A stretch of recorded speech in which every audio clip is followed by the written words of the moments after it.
भेजा है। श्वास जो दिनों दिन कम होते जा रहे हैं और गिनती के मिले हैं, और ये श्वास गिनती के मिले हैं और रोज 24,000 खर्च हो जाते हैं, और जब जीरो हो जाएगा तो हम भी जीरो हो जाएंगे।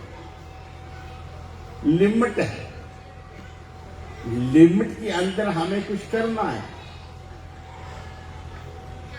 करना क्या? कुछ भी नहीं करना,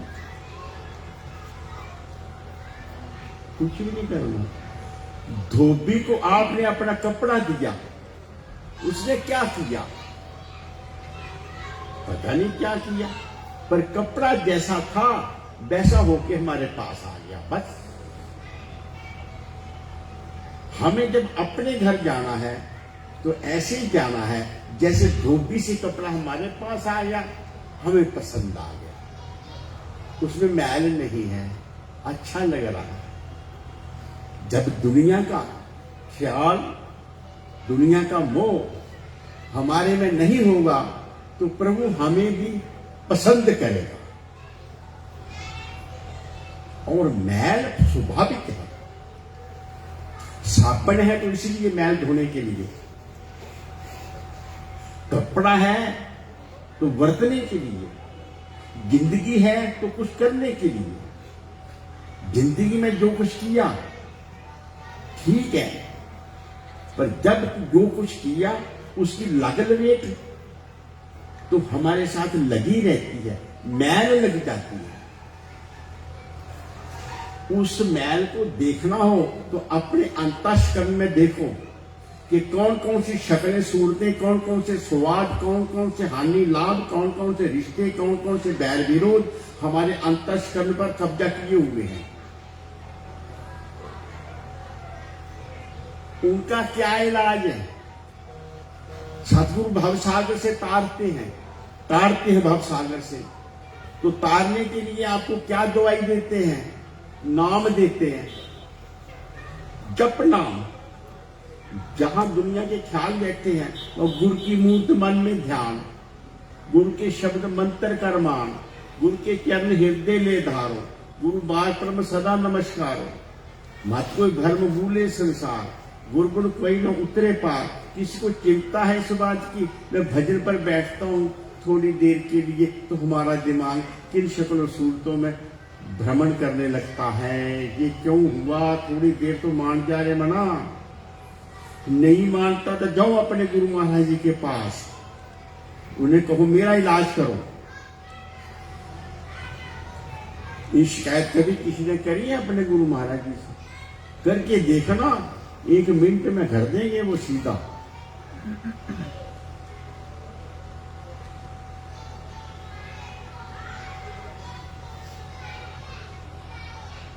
जिसको हम दिलो जान अर्पण करते हैं वो हमारे अंदर घुस जाता है। इसीलिए तन मन धन अर्प गुरु को हुक्म मनिए पाइए। किसको पाया? हम अपने आप से महरूम हो चुके हैं, हम गुम हो चुके हैं, हमें पता ही नहीं हम क्या हैं, अपना पता ही नहीं। जब गुरु को तन मन धन अर्पण कीजिए तो करो क्या? हुक्म मानो। जैसे गुलाम अपने मालिक की हर बात मानता है, उसे गुलाम कहते हैं।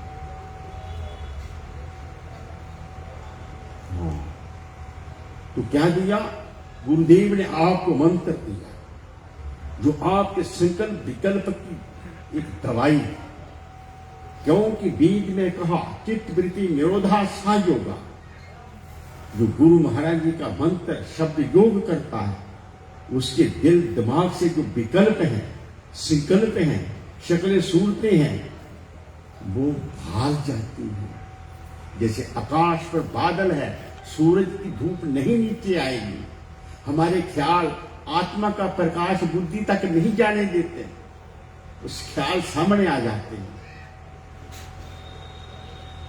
एक ख्याल सभी ख्यालों को खा जाता है, गरुड़ जैसे नागों को खा जाता है। इसीलिए हट करके मंत्र जाप, वो साधना करो जो गुरुदेव बताता है, भजन करो, नाम जप, आज सत्य जुगाद सत्य है सत्य, नानक होसी भी सत्य, कल युग केवल नाम आधारा, सिमर सिमर नर उतर ही पारा। उस नाम की बात, नाम जप, आज सत्य जुगाद सत्य है सत्य, नाम जपा करो, सारा कुछ कर लेना। एक नाम नहीं, हजारों नाम जपने हैं, एक नहीं जपना। एक नाम वो है जिसमें सारे नाम आते हैं, वो एक नहीं जपना। क्या साधन दिया गुरुदेव ने? कान में फूंका मारा, भजन करने की युक्ति समझाई। और क्या कहा? इससे मन अर्पण हो गया और तन से सेवा करो, मन से नाम जपो। तन मन धन, धन किसको कहते हैं? जो आपने शरीर के परिश्रम से इसका मूल्य प्राप्त किया है, उसे धन कहते हैं। सतगुरु ने क्या करना तुम्हारा धन? पता नहीं। धन ऐसे सतगुरु के पास जाता है और सतगुरु ऐसे ही करता है जैसे अंगूठी तुम्हारी उंगली में फंस गई। अब अंगूठी उंगली में फंस गई तो उंगली काट के भेजोगे? जाओगे, आगे बैठोगे सियाने के, वो अंगूठी उंगली छुड़ा देगा। हमारा चित्त फंस गया दुनिया की शक्ल और सूरतों में, इसलिए तन सेवा करे, मन नाम जपे। धन में चित्त फंसा रहता है, धन से सेवा नहीं करेगा तो क्या होगा? क्या बताऊं, समझ नहीं आती। लोग कहते हैं पता नहीं बाबे कैसे दे भुखे हैं, ऐसी गल्लां क्यों सुनाते? बाबे ने तो भुख है ही है। कड़छी के बिना सोना नहीं परोसिया जाता। कड़छी कोई नहीं खाता, कड़छी से सोना खाते। इसीलिए क्या करना है? सेवा द्वारा हमारा चिंतन सतगुरु के चरणों में जाता है। जिसको दिल दिमाग दोगे वो घर घुस जाएगा। कैसे सिंह में रगड़ा डाल दिया खा मखा। एक था बाबा कोई महत कोई सेवक, वो भजन पर बैठता तो मन नहीं लगता। आपका जो लग जाता है ना, गुरु मार के ध्यान में मस्त हो जाते हो, अपने आप ही भूल जाते हो, पर उसका नहीं भूलता था। उसका ख्याल कभी ये कारोबार, कभी बिजनेस, कभी रिश्तेदार, कभी बाल बच्चों की तरफ, कभी लेने देने की तरफ भागता था, कभी रिश्तेदारों की तरफ, कभी किसी ने मान अपमान किया, कभी का किया हुआ वो याद आने लग जाता है। जब भजन पर बैठते हैं तो बहुत से सारे ख्याल घेर लेते हैं। जब दुनिया का कोई काम करते हैं तो काम करते हैं, दूसरा ख्याल आता ही नहीं। बड़ा अजंबा, भजन बैठते हैं और ख्याल घेर लेते हैं, और जब कोई काम दुनिया का करते हैं तो बस उसी काम में मन लग गया जो कर रहे हैं, रह नहीं जाता। अब बाबा के आगे शिकायत करी। बाबा ने कहा चल मैं क्या करूं? नहीं महाराज कृपा करो, आज मैं कृपा लेके जाऊंगा। तुझे कहा, मैं तुझे दिन मारा थप्पड़ मुंह के ऊपर, 2 धक्के दिए, भाग जा जहां से। मेरी पटाई उठा के गेट के बाहर लगा दो अंदर से कुंडा। कहता मैंने क्या किया, मेरी पटाई कर दी, आज गुरु जी को क्या हो गया? हे भगवान। चला गया सोचता सोचता सोचता सोचता सारी रात नींद में नहीं आई। दूसरे दिन आया, गुरु बेटे बताओ अब तेरा मन कहीं गया?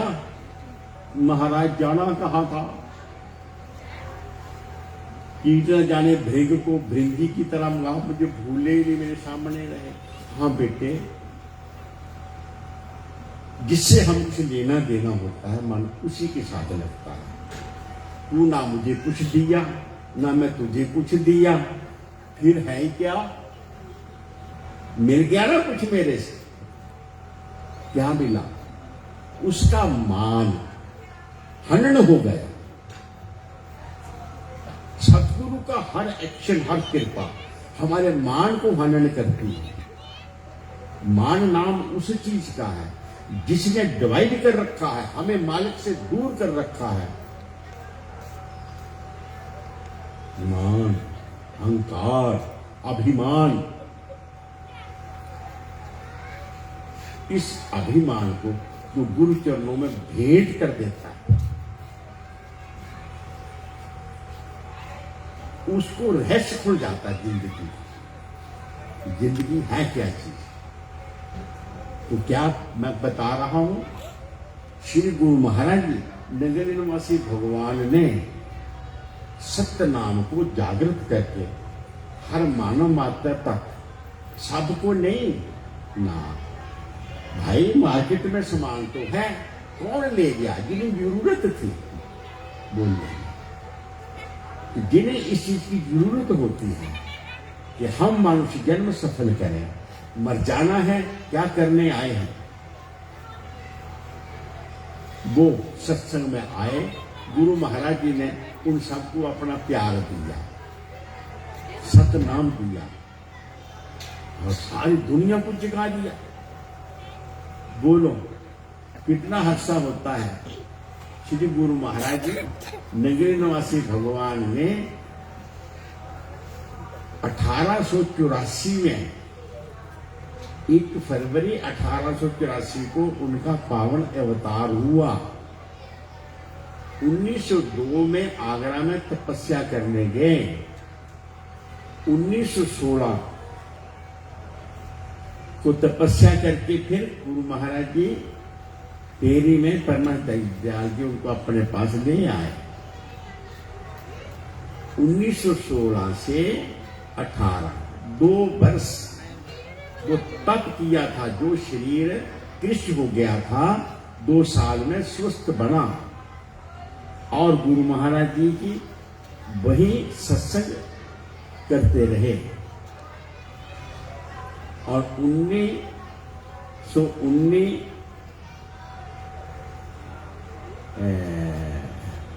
जुलाई 9 जुलाई, हाँ 1919 9 जुलाई को श्री परमानंद दयाल जी निज धाम से धारे और श्री गुरु महाराज जी 1919 से 1936 9 अप्रैल तक उन्होंने जो काम किया वो आपके सामने है। मोमबत्ती जगाओ, लाइट, सूर्य छोटा सा आ गया, अंधेरा, रात खत्म। जिस दुनिया के बहन है कि मैं दुखी हूं, मैं सुखी हूं, ये सब बहन है। और जब सदगुरु आते हैं ये बहन मिट जाते हैं, ना दुख ना सुख, ये सब बहन। अरे है क्या? आनंद, आनंद भया मेरी माए सदगुरु पाया। हाँ, ऐसे थोड़ा मिलेगा, कैसे मिल जाएगा? नहीं, मांगने वाला गया, अलख निरंजन मिल गया। हम भी गुरु दरबार में मांगे जाके, जब मंगन गया तो कौन जाता है मांगने? उसको मान रहता है। ऐसे मांगे गुरु महाराज जी। मांगने वाले को 2 गालियां दो, तो थप्पड़ मारो, क्या कहेगा वो? मांगता है। अब समझे, सतगुरु की सेवा करके अभिमान को चूर कर दो। और तुलसीदास की तरह अस अभिमान जाई न मोरे, मैं सेवक रघुपति पति मोरे। ये सारा मान पकड़कर गुरु चरणों में अर्पण कर दिया जाता है और उस आत्मानुभूति को बंदा प्राप्त कर लेता है, जिसके लिए ये संसार के सुखों में भटक रहा। मान, बढ़ियाई, सुख, संपत्ति, अपना स्टैंडर्ड, धन संपत्ति, भोग विलास, कहता है इसमें है, मजा है, क्यों नहीं? लो, कितना है कितना नहीं सबको पता है।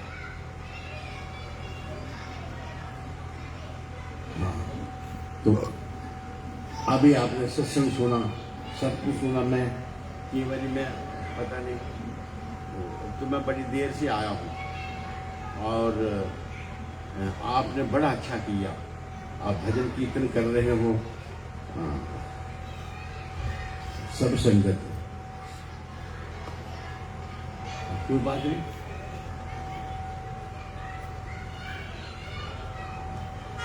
आप सब कैलेंडर ले लेना, उसमें गुरु घर के सारे प्रोग्राम लिखे होते हैं, नंबर 1 नंबर 2।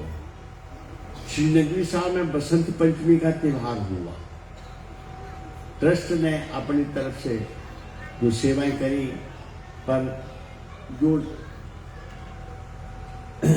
बसंत पंचमी का जगराता मिशन के अंदर साल के तरह हुआ,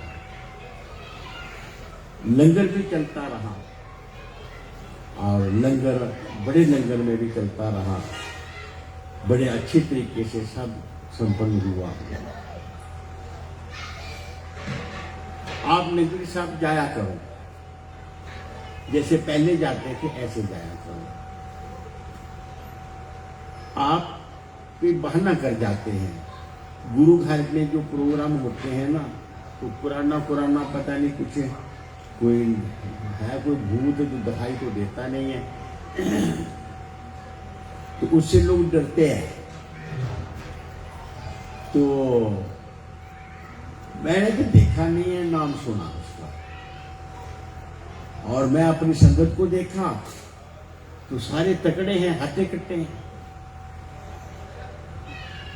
पहले किसी को बुखार होता था, मौसम की खांसी बांसी होती थी, अब वो किसी को नहीं है, सब ठीक ठाक है,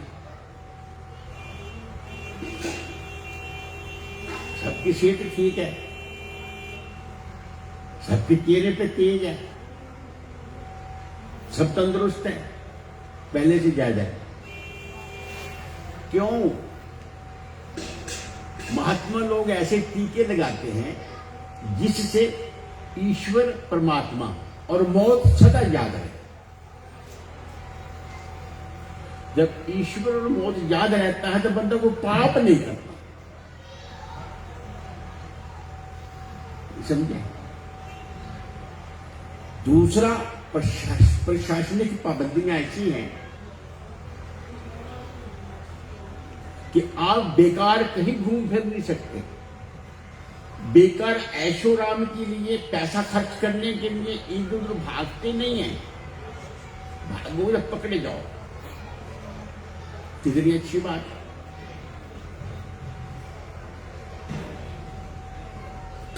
आप अपने परिवार में रहते हो और परिवार सुख को प्राप्त किया आपने। जो परिवार में बैठकर हंसता खेलता है उसकी कई बीमारियां दूर हट जाती है, और जिसका परिवार के मोह और प्रेम में पेट नहीं भरा वो विषय वासनों का गुलाम पता नहीं कहां कहां भागता है।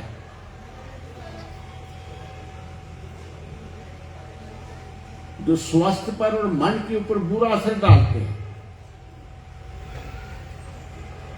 इसलिए आप एक बात सीख लो, उस परमात्मा को, गुरु महाराज को सदा याद रखो। कितना याद रखो? श्वास श्वास से मनो गोविंद, मन अंतर की उतरे थी,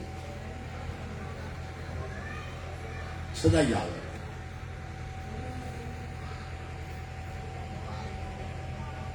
मौत याद रहेगी तो क्या होगा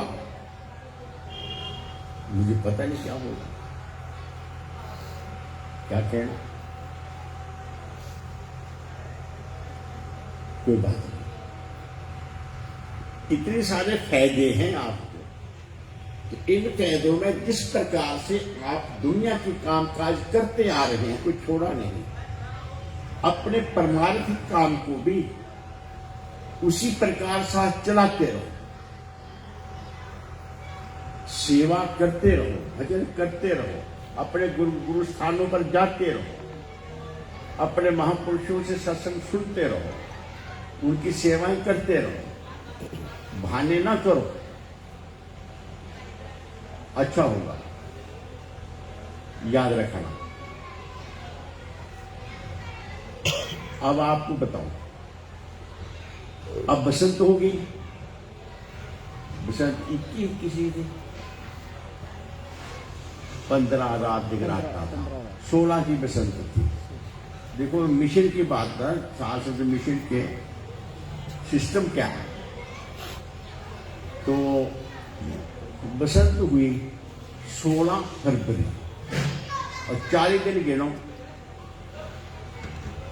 तो निजातम सम्मेलन जलंधर आ गया। फिर 25 दिन गिनो रामनवमी दिल्ली आ गई। फिर 7 दिन आगे बढ़ो तो नंगली साहब श्री गुरु महाराज जी का बड़ा भंडारा आ गया। फिर 14 दिन और आगे बढ़ो तो कानपुर में निजातम सम्मेलन आ गया। निजातम सम्मेलन से 25 दिन और आगे बढ़ो, साल प्रभु का स्मृति दिवस नंगली में आ गया। आपका 7 महीने भी आ गए। उसके बाद व्यास पूजा आ गई, फिर हमारे तीज त्योहार आ गए, फिर नवरात्रे आ गए, फिर श्री महाराज जी का अवतरण दिवस आ गया। उसके बाद एक सम्मेलन नवंबर में भी आता है और फिर उसके बाद कठुआ J&K के आश्रम में सम्मेलन आता। भरपूर मौज उड़ाओ, जितना समय दे सको गुरु घर में सेवा के लिए दियो, सत्संग के लिए दियो, अच्छा है।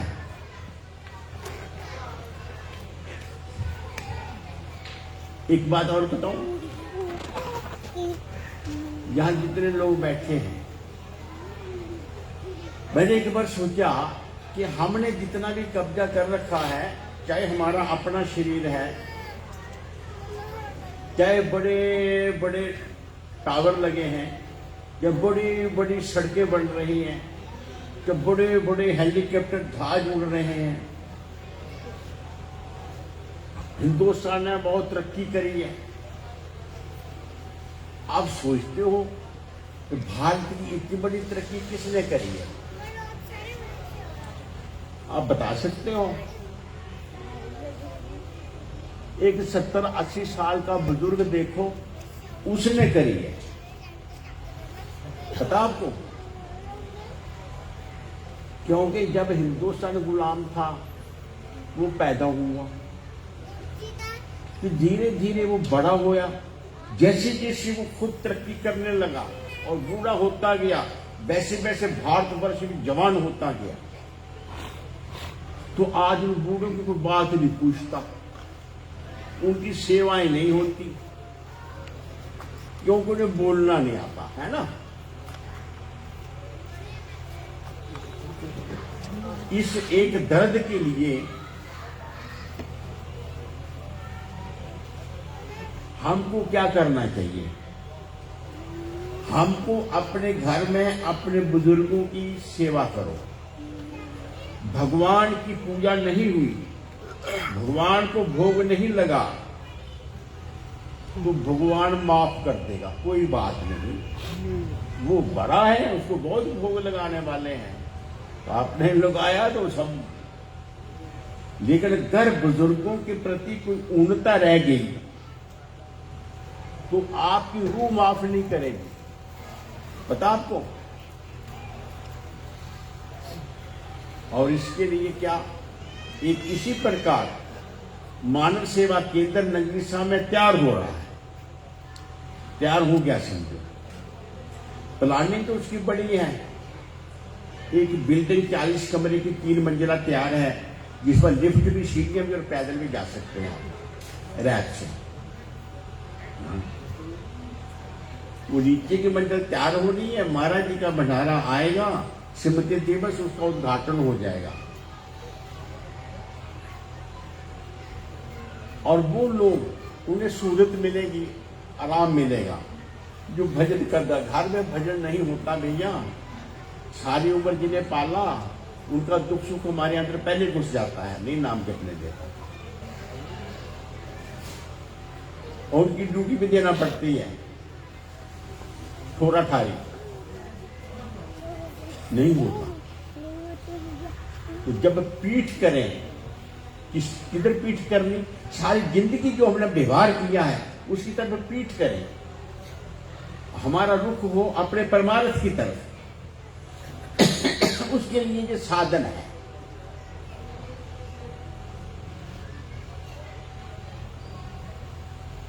तो आप में जो ऐसे लोग हों जिन्हें भजन करने के लिए सुविधा चाहिए, क्या मिलेगा वहां? अरे भाई पेट भर के रोटी मिलेगी, स्वस्थ ठीक रखने के, स्वाद के लिए नहीं, स्वस्थ के लिए, जिससे हमारा स्वस्थ ठीक रहे, जिससे हमारा मन ठीक रहे, दिमाग ठीक रहे। सेवा, रोटी और कपड़ा, ये जब मिल गया फिर कोई जरूरत महसूस हो रही है, अब खुद सोच लो क्या कहना चाहिए।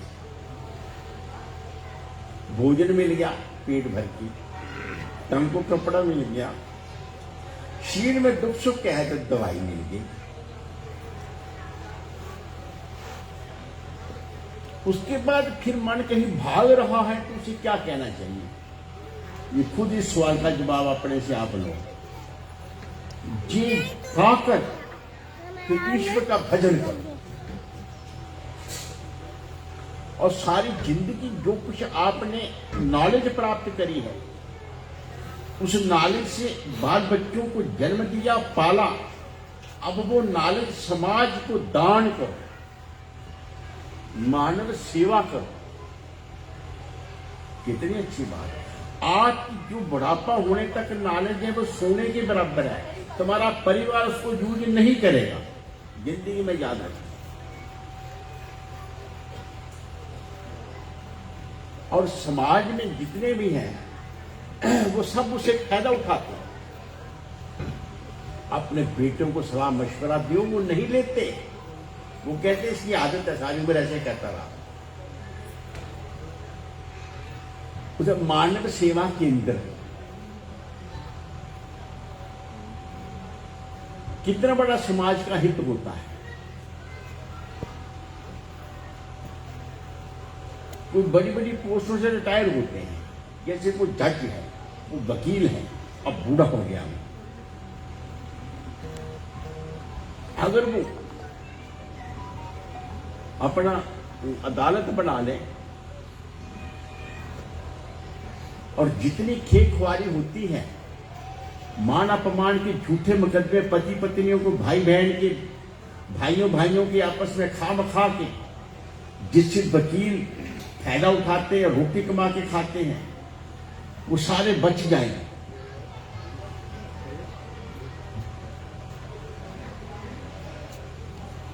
इत्यादि अनेक बड़ी बड़ी सेवाएं हैं जिससे समाज का बहुत हित हो सकता है। वो टीचर को मास्टर पढ़ाएं, जैसे नगरी साहब में कंप्यूटर इंस्टीट्यूट चल रहा है बच्चों के लिए, सब उसमें पढ़ सकते हैं। और जो असमर्थ रहने के पैसा खर्च कर सकते हैं, लायक बहुत है। अरे वो तो लांड समाज के ऊपर एक लायक बच्चा है और वो आगे नहीं जा रहा कि पैसे की कमी की वजह से।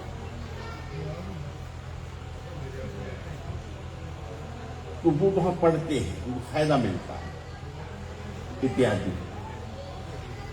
और समाज सेवा के काम आप द्वारा चलाए हुए टोटल A to Z, वो डिस्पेंसरी चल रही है, कम से कम औसतन 100 मरीज रोज का वहां से दवाई लेके जाता है। उन्हें कितनी राहत मिलती है। वो पढ़ना चाहता है, किताबें नहीं मिलती है, लाइब्रेरी में किताबें लो और पढ़ो और पेपर लो, डिग्रियां करो, क्या कमी है इत्यादि। ये सारे समाज सेवा के कार्य आप द्वारा चलाए हुए हैं और चल रहे हैं। आपको इनकी जाके इंस्पेक्शन करनी चाहिए, तफसील करनी चाहिए, देखना चाहिए ये ठीक है नहीं, और फायदा भी उठाना चाहिए, जरूरत होती है। ये थोड़ी सी मैं अपनी सूचनाएं दी, आपको बताया है। आप खुश रहो और गुरु महाराज जी के अवतरण की सबको लाख लाख बधाइयां। और हम सदा ऋणी हैं। किस बात के कर्जदार हैं? गुरु महाराज ने हमें अपनाया, घर बैठे आके दर्शन दिए और हम पर कृपा करें। हम जैसे भाग्यन को गृह दर्शन दिए, कृपा करें। इतना हिसाब बहुत है गुरु का। गुरुदेव को ने हमें अपना बनाया। भजन करना नहीं अपने आप ही होता रहता है। सदा खुश रहो। बहुत बहुत बधाई गुरु महाराज की। हाँ, देखो बच्चे कितने अच्छे लग रहे हैं, ये दौड़ रहे हैं, ये भाग रहे हैं। आपको अच्छे लगते हैं? हाँ, लगते हैं अच्छे। सदा खुश रहो, आनंद मनाओ। इतना कह के विराम लेता हूँ। कैलेंडर का ले लेना, जैसे लेते हो कैलेंडर पड़े हैं वो ले लेना, टेलीफोन नंबर एड्रेस दे देना और सब भोजन प्रसाद पा के जाना, ऐसी मेरी दरख्वास्त है। पर जब जहाँ संपन्न होगा तो फिर प्रसाद ले लेना। ये प्रसाद रखे मेरे पास, ये मैं दूंगा। भाई लोग ले लें आराम से, ऐसे ऐसे गड़गड़ नहीं करना, आराम आराम से। माताएं बाद में और भाई लोग पहले लेंगे। अगर भजन कर बोलने वाले भजन बोलते रहेंगे तो शोर में शोर कंट्रोल हो जाएगा, नहीं तो शोर बड़ा पड़ेगा। मैं इतना कह के विराम लेता हूँ। अनुचित के लिए क्षमा चाहता हूँ। बोलो जयकारा बोल मेरे श्री गुरु महाराज की जय। साचे दरबार की जय। कहो कुछ कहना था। जो भी मेरे भरा ने वो लहर बना लवे, स्वामी जी को प्रसाद ले लवे और मैट इकट्ठे कर दो।